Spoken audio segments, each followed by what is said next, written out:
Hello guys, welcome to my channel. Today I'm doing a very basic short tutorial about how to upload images into DS for print and cut.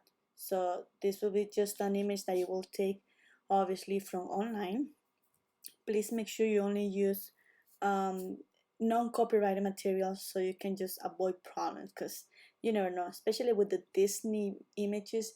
Disney doesn't care if they're gonna file a suit against you for $1,000 or 500. Please don't even risk it. It's not worth it. So with that said, let's start. Obviously you can search on Google for any image, right?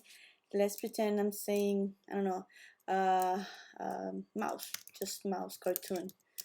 Yeah, since we're talking about Disney, obviously the first one that's gonna come out, one of the first ones is gonna be Mickey Mouse. Let's say you wanna do this one, a little mouse. I'm using obviously an iMac site. This is for me just to drag it. Now, if you wanna upload that image, you go into Cricut Design Space and press upload and drag or drop files here.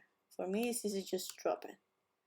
I always like to use the complex detail, just in case there's something behind the image that I wouldn't see. Like for example, this one I believe it has watermarks. If you see the preview, maybe you'll see, maybe you'll know. I don't know if you notice, but in this part it has it.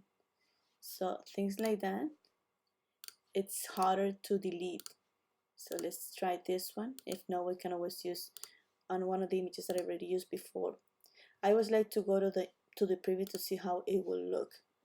So it looks pretty clean on the edges, but just in case, I like to clean it a little bit more, as much as possible. If you notice these little points, if you leave that like that, the machine will just gonna try to cut it and it's not gonna look as neat. So even though you don't see it right here, always make sure you use the preview button to make sure this is as straight and as clean as possible, so the machine, I'm sorry, doesn't try cutting a point that is not there, and it's gonna get stuck, it's gonna damage your vinyl, etc. So let's try clean it up a little bit.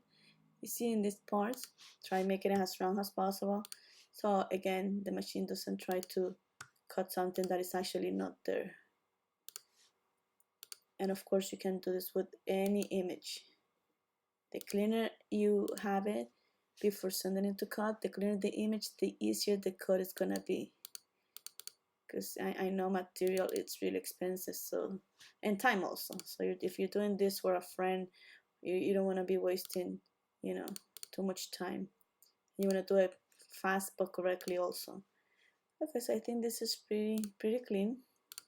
If you see you don't have the other points that you can mess it up, you can even clean it a little bit here. Let's see.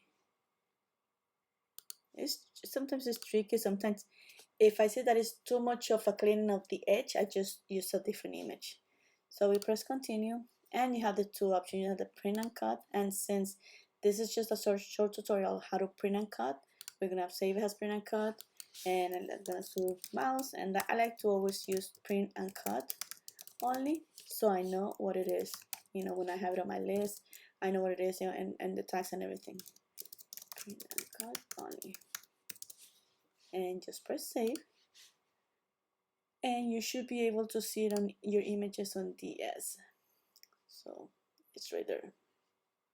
Well, I hope this tutorial, very short tutorial I must add, is of use to you guys, and if you have any questions, any comments, please let me know.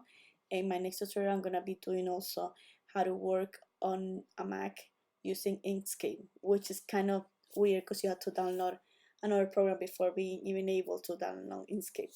So, well, thank you so much, and see you next time. Bye bye.